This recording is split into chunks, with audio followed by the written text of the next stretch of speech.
The last works of Iwori. When he became strong and wealthy, he was surrounded by many subordinates, whom he trained in the art and practice of Ifa. After he imparted his knowledge to substitutes, they helped him make divinations for anyone who came seeking help. The first of his substitutes was Òkìtì to bẹrẹ máyè, who performed divination for Oní Ìwòrì Ẹyọ when his fortune was about to transform from hardship to prosperity. He advised Oní Ìwòrì Ẹyọ to make a sacrifice with plenty of corn and beans because he was going to prosper before the end of the year. To the sacrifice, he should add a white rooster as well as a white dove. He made the sacrifice. After performing the sacrifice, the Ifa priest divided the corn and the beans into 2 portions each and gave 1 part to him to take with him. At the same time, he was advised to move from one place to another. Following the advice of the priests, Oní Ìwòrì Ẹyọ began and thus continued until one day he came to a place where the forest birds were holding a conference. When he arrived at the meeting place, the birds asked him for food, and he gave them corn. After they finished eating the corn, they asked for more food, and he threw them the beans.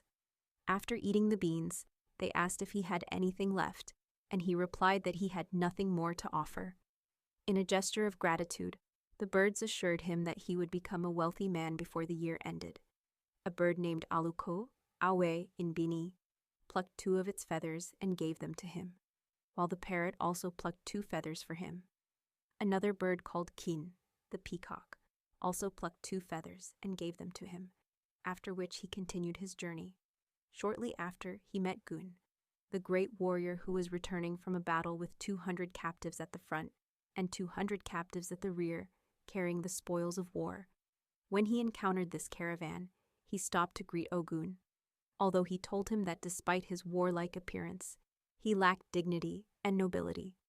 Èṣù quickly inspired Ògún to demand that Oní Ìwòrì Ẹyọ show him how he could have dignity and nobility. Oní Ìwòrì Ẹyọ then ordered all of Ògún's followers to close their eyes, and they did so. He quickly inserted 2 red Àlùkò feathers into Ògún's head, after which he asked Ògún's followers to observe the new appearance of their lord and master. When they saw the 2 red feathers on Ògún's head, all his followers exclaimed, "Ògún yay," which to this day is the traditional greeting of Ògún.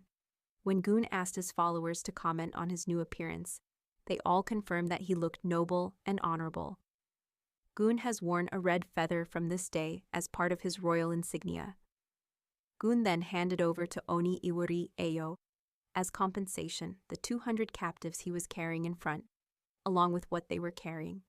Then Oní Ìwòrì Ẹyọ continued on his way. After this, he arrived at the palace of Òlòfin, who was sitting on his throne.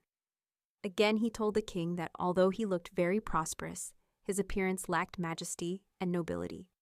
When the king asked Oní Ìwòrì Ẹyọ to show him what he meant by majesty and nobility, he inserted the Òkìn feather into Òlòfin's crown. He asked the palace audience to comment on the new appearance of the king, and they all shouted, "Abba, yay, ooh!" All confirmed that he looked majestic. Òlòfin then handed over part of his reign to Oní Ìwòrì Ẹyọ to administer, and he continued his journey. Then he came to where Òrìṣà Ńlá was sitting on his divine throne. Again he told Òrìṣà Ńlá that although he had authority over the entire universe, his appearance lacked dignity and majesty. When Òrìṣà Ńlá asked him to show him how to look honorable and majestic, he told all the divinities present to close their eyes, and Oní Ìwòrì Ẹyọ inserted the 2 parrot feathers into Òrìṣà Ńlá's head. When everyone opened their eyes and saw the new appearance of Òrìṣà Ńlá, they shouted, "Ba ta lao." Òrìṣà was so pleased that he handed over to Oní Ìwòrì Ẹyọ 10 units of each of the most valuable treasures on earth.